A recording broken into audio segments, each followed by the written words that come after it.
Hey everybody, Random Andrew here. Welcome to another new day, a gorgeous day, on the Daily Random Vlog. Where am I today? Definitely not just an open grass lot. It's actually the sand lot. Down here at the Allegan County Railway Museum.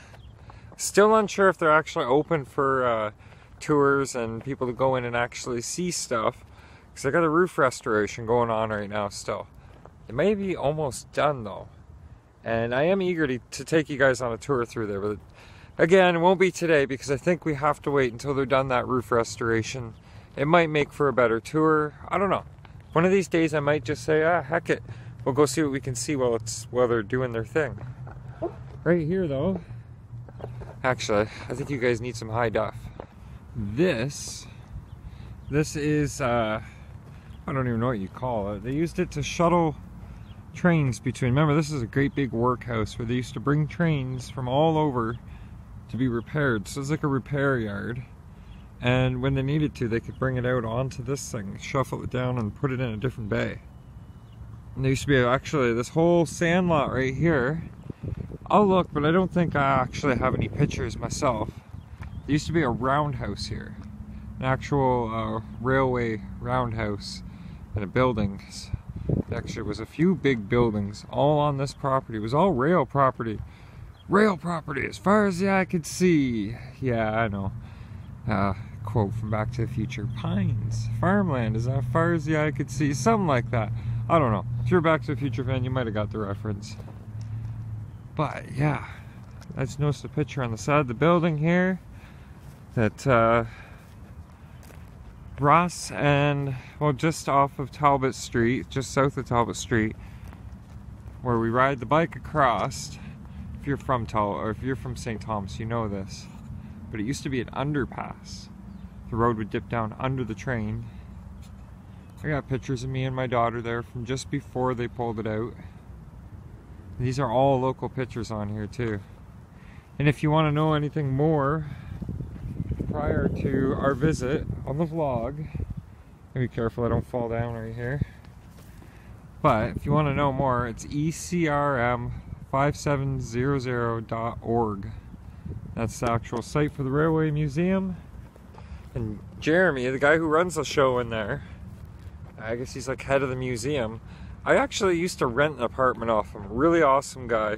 And we used to talk history all the time. To see him, a little short of breath, so bear with me. To see him end up here managing a piece of history itself is pretty awesome. They still got all the old electricity came in for this place. And it would have been actually DC power, a lot of it back then, direct current. We had a DC coal plant down just off of Wellington and First Ave, I think. Yeah, somewhere around there. I do remember reading about it though. So what am I doing today? I just didn't want to be stuck in the house with a headache again today. I do have a headache again today, but it doesn't mean I have to be stuck in the house. Now for a bit of perspective, just kind of give you guys an idea. That's my 25-inch tall bike frame. I know, I'm 6'3", so I need a tall bike, right? We'll go out across on here. Some of the boards are loose, so if anybody is out and around on this thing, be careful. They don't fence it off so they can still make use of it, right? And they didn't want to see anybody get hurt, neither do they. Look at that steel. Jacks, if your bus looked like that underneath, definitely say no. Massive gears underneath there. Now remember, this used to hook up to power, and it would be have an electric motor that would drive this house or this platform back and forth. And now I'm pretty sure they just push it, by the looks of the tracks here. They just push it with some kind of dozer. But like I said, I wanted to give you guys some perspective. And it's kind of a dark shot, but hey, some perspective on the size of these doors. Remember, they were pulling trains in and out of here, right? So they gotta be big doors.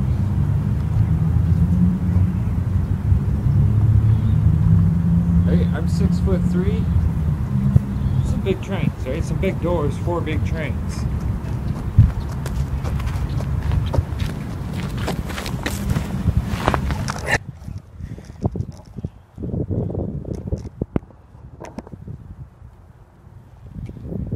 shots of these things here. These banners. They spent a pretty good fair chunk of change getting these banners and properly installing them all. Yeah, right here. Okay, you see these guys right here, center shot. Not these guys. And not those awesome looking guys there. Can you imagine, like, daily attire? Get dressed and go to work. Yeah, these right here. These very cars you see in this picture. And I'm guessing that's a 1920s era. Maybe 1930s? Anyhow, these cars on the very, just the other side of this building. We'll go look at them in a second. And this here, you remember the tourism, London Port Stanley Rail, also now the St. Thomas or Railway Tourism Station. We started out the Comic Book Day festivities here just a couple of days ago. That is not the current building that stands there, if I'm not mistaken. Oh no, wait, this might be a picture of the current one. But anyways, the original building that was there looked identical. It was the exact same one. I'm pretty sure this may be a picture of the new one though. So I'm looking at that lamp, as far as I can zoom in, but that lamp right there has a newer style bulb inside of it and the metal tag on the side of the post. Not to mention the garbage cans down there. So yeah, that's the newer building. I'm gonna see if I can't find a picture of the original and throw it up there so you can see just how much alike they looked. And you know, one day they will have this whole building fully restored. All these windows that are supposed to be here got taken out by teenagers generations ago. But they will have this all replaced with a nice museum style front, you know, the glass, but keeping all the original structure and the brickwork. And here are your Port Stanley incline rail cars right here. I've showed you guys these probably a few times before, and I think even Brother Craig and I were down, Brother Craig, random brother, we're down in Port Stanley and showed you where these were actually going up and down the hill. If I get down to Port Stanley again, I'm going to show you guys. And I mean actually show you guys again. Now this here, these diamonds, I do believe they were called, because if you stood at the right angle and looked at them, you get a diamond shape. But these, I'm pretty sure, were the ones from where the east and west running MCR line, which was pretty much where the bike path is, where it crossed over with the London Port Stanley north and southbound line, right over these. And there was a tragic accident that occurred at that intersection back in the late 1800s as well. But that is, hang on, a story for another time. But a rather interesting one that a lot of people who've grown up in the area, they don't even know about, because there's not even a plaque to honor those who died in the incident. How's it going? Getting some exercise today? Right on. How's it going, John? I don't know if you watch this later or if you haven't subscribed, but this guy I know, met him here in town years ago at the Grace Cafe, which is a place where you can go get a meal if you need a meal. And awesome guy. I'm so glad to see he's still around, because he's always smiling every time you see him, and that guy's been through some hardships too. Anyhow, on with the vlog. I got something I do want to talk about, but where? I gotta find a good spot for us to sit and discuss something. Well, this seems like as good a spot as any.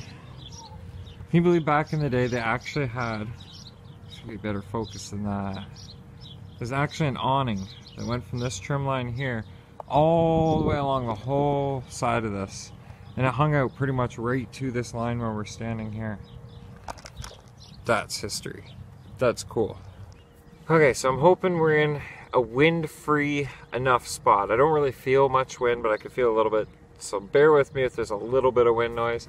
What I wanted to discuss with you guys was some of the other vloggers, YouTubers that I watch on a regular basis, because you guys know I do have days where I'm pretty much bound to the house, where I don't get out of the house, where I don't get to go do this out and about, either because of just how I feel, my head pains, or if I'm trying to do something RC, which I've not been doing a lot of lately either. But it's not done. It's not dead. I'm just waiting on some parts. Right now, I pretty much got 0 trucks to drive, so there's not any point in really trying to do a whole lot RC.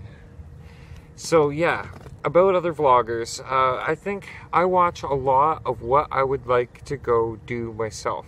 So a lot of travel vlogs, people go into historic locations, roadside attractions, fun stuff like that. To name a few, Adam the Woo. You guys know I'm a big fan of Adam the Woo. As a matter of fact, if it wasn't for Mr. Adam the Woo, I probably wouldn't be doing the daily vlog. Okay, when he hit 5 years, and I realized just how much it probably took to do the 5 years. Actually, I think I started before. But when he was kind of really emphasizing how long he'd been doing the daily vlog for, and seeing how much fun and joy that it brought him, I wanted to take a stab at it myself. I've always liked doing videos and film, but there's one element missing from what Adam's doing in his videos and what I'm not doing in mine. Now, okay, I'm going to go on to some of the other vloggers first before I really get into that. Justin Scarred. If you guys don't know Justin, if you're a fan of Adam, you probably know who Justin is. He also, as well, he's done the Route 66. He does a lot of different Disney stuff. Aside from Justin, we've got one of my most recent, I have not seen all of his videos yet. I've been aware about him for a while, and I just recently made the jump, took the leap, and subscribed. Jacob the Carpetbagger. Jacob the Carpetbagger is actually essentially one of the more cooler vloggers, one of the more cooler YouTubers that I've come across lately. He doesn't really put an emphasis on a flashy, snappy editing style. He leaves it pretty much natural, almost like an unedited, but it's where he goes, his take, his input on a lot of the stuff, what he's got to say, what he's got to share about these locations, and his videos are very, very enjoyable. So check him out if you haven't seen him yourself. Jacob the Carpetbagger. But the element from a lot of these videos that I'm watching that I want in my own videos is the travel aspect. The traveling all over the place. And right now with those travel vlogs, I do see one trend. A lot of it is just stateside. Just in the good old US of A. Don't get me wrong, they got a lot to show. Before I found Jacob the Carpetbagger, I didn't know there were so many auditoriums. And I don't mean halls to go and listen to music. I mean galleries of the strange, mundane, and unusual. There's a lot of them out there, and I'm starting to see that. I didn't even know Ripley's had so many locations. So yeah, there's a lot of those places that I do want to get to myself that I've seen in other videos. But on the other hand, this is Canada. This is Canada. We got a lot to share and show here. And I want to start doing that sooner than later. But the problem being I'm on disability, so I don't have a big income. Here comes the wind. We may have to go find somewhere new to sit. That's a little better. No more wind. Where was I? Oh yes. So being on Ontario disability is actually a very limited income. Most people who are on it end up handing over 70 to 80% of their income just to keep a roof over their head. That's not utilities, that's not food. So it makes it hard for somebody in my position to go get their license back, which actually shouldn't cost very much at all. Long story, another vlog. Don't worry, it wasn't for anything stupid. It was just for lack of handing money over for a speeding fine. That wasn't such a long story. But to get my license back, to acquire a van, convert it, make it so it's as fuel efficient as possible, have my bare minimum that I need for traveling, so like my camping air mattress, a little stove for cooking, maybe a electric cooler for keeping some things cool, and then we could hit the road. Oh yeah, there's also insurance and all that nonsense. Needed nonsense, but nonsense nonetheless. But we could hit the road, and I could be showing you so much here in Canada. And the reason what made me think of Canada, why do I want to show so much of Canada? Because there's so much I have yet to see myself. Like I hitchhiked to Golden, BC and back. Golden, BC, well it was mainly Calgary and back, but we did go up in the mountains and back down into Calgary, the Ogden area. Calgary was awesome. There was a lot to see, and I didn't get to spend enough time there either. But I mean, this is Canada. We have a big country and a lot of amazing stuff to share. And I want to get doing that. When Jacob the Carpetbagger showed his map with all his pin spots of where he's traveled to. Somebody asked him, have you been to Canada? He's like, oh yeah. And then he showed Niagara Falls. Well, first he showed Windsor, and I said, wait, that's not Niagara. And then he showed Niagara Falls, and I got looking at it, and I thought, dude, you've barely been to Canada. Barely. And then I looked, because we're not that far away. We're like a 2-hour drive, 3-hour drive from there, and I thought, wait a second. I'm barely in Canada. And it's true. Go to Google, type in St. Thomas, Ontario, Canada, and see that we might as well just be another little part of the States. We're barely Canada here. I mean, we are Canada. We pay Canadian prices, Canadian fuel, Canadian costs for foods, but geographically speaking, barely. So that is a plan, and it's one of the reasons I'm constantly asking, you know, consider becoming a patron, because you could help me get this started. It's not going to take much. I've been looking at vans, well, online. Cost won't be much to get the van. Might take a little bit getting it on the road, but we can do this. I think we need another location. I need to bike around a little bit more. So here's an area of town that is actually, the face of it has changed a lot. So much. I mean, if you go back, if you could go back and look in time, the building on each corner is now different or gone. Behind me is different. Even this very spot is different. That's where I just showed you. It had a picture of the horse buggy going down under the bridge. It would actually start to go down back here and then come back up down towards where that white house is. It was literally downhill under the tracks and back up. Yeah, so like I got to bring my daughter there, and we did the last couple walkthroughs before they tore it out. So whether she'll remember that when she's an adult or not, I don't know, but I will. I'll remember it. More of the, see these tracks going here? These are these tracks that used to get used by hundreds of thousands of people all the time. This is a regular throughway for travel by train. And now it's just remnants. Remains. We did away with the trains. So yeah, this here, there used to be, what was it, 3 or 4 story bar called Birdie Bob's. And it was like, I forget the name of the hotel it was before that, in the olden days, the old St. Thomas days. Yeah, okay, I just ripped on Justin's card again there, but oh well. This was a little skate park sketch pad. When they ripped it out, the youth of St. Thomas showed City Council they were not pleased at all. And that's how we eventually ended up at that new skate park down the way. Alright, let's further on to another location. You know, I'm almost thinking, it's so nice, and now that I'm at the house, I actually feel like staying at the house for a bit. Ooh. Wasn't the original plan, but I mean, it's a gorgeous day out here. I almost feel like doing a live stream. Because if I just keep on vlogging, it's going to be a really long vlog, and the computer is going to give me a problem again, because switching back between footages. Explain that one later. Yeah. What's up? Do something awesome. Oh. There you go. Good job. Kids. I remember when it was skateboards, and now it's all scooters. Yeah, now those kids, they're yelling obscenities. They're just like, oh, are you vlogging? And they were doing tricks for the cameras, and then they yell obscenities. What's wrong with the kids these days, right?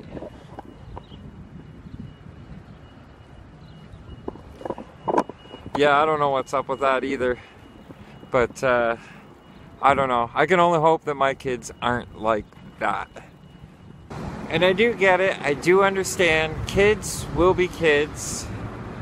You know, they'll be mouthy. They'll be acting up and doing their thing. But when you're on camera, I mean, for all they know, their parents could be watching the vlog, right? Are those your kids? There's dish soap out there for kids that like to yell obscenities, you know. That's how it was when I was younger. Nobody could tell your parents different. Nowadays, not so easy. Alright. Oh, am I ever fuzzy. Okay.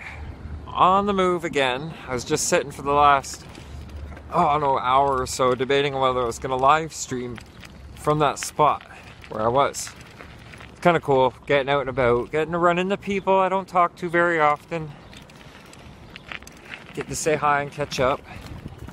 now I'm just cutting through some back alleys in behind traffic and construction to make our way and show you guys something of fair significance here in St. Thomas. So after making this super long ride all the way to the west end of St. Thomas, look at that view. There's Lyndhurst way up over there.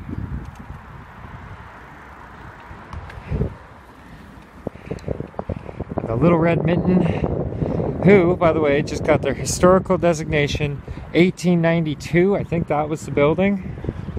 No, wait, they may have already had theirs. This one was actually in the local paper as a heritage building recently designated, and there's another sign, literally. It's the old metal street sign embedded to the side of the building. You don't see that anymore. So as I was saying, after riding all the way to the west end of town, we get to come here and see this. Well, this is one thing. This is the caboose. And this used to be like the tourism center for St. Thomas, but they got this caboose down here representing trains here in St. Thomas, Ontario. And what most people see when they first come to town, Jumbo! Wait, that's not the side of Jumbo everybody wants to see. There you go. Jumbo the elephant. I was telling Jacob, the carpetbagger, we have this statue here. I do believe was born or built in 1985 or 1986 and brought up from the maritime provinces. It's pretty cool. So this Jumbo actually traveled hundreds of miles before he was actually put on display. And if you look right here, Bronham, 1985. Yes, it was 85 he was built. And there is actually a video of that day when they brought Jumbo in on a trailer, and it was just the top half from here up and the feet were done separate. You guys enjoying Jumbo today? Yeah. I got some friends on YouTube that wanted to really see this guy. It's pretty cool. This guy was built way back when I was only 5. You guys know the story behind Jumbo? Yeah. Didn't he get hit by a train? Yep. On September 15th, 1885, Jumbo the giant African elephant, star of Barnum and Bailey Circus, hang on for the motorcycle, met an untimely death when struck in St. Thomas by a Grand Trunk locomotive.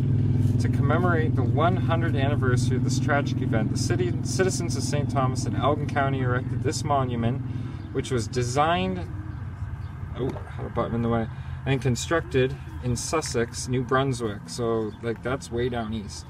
By Winston Bronham, not any relation to Barnum, but coincidentally close. The city of St. Thomas provided on the site listed these plaques and the names of the Jumbo Centennial Committee members and the donors who made this tribute to Jumbo possible.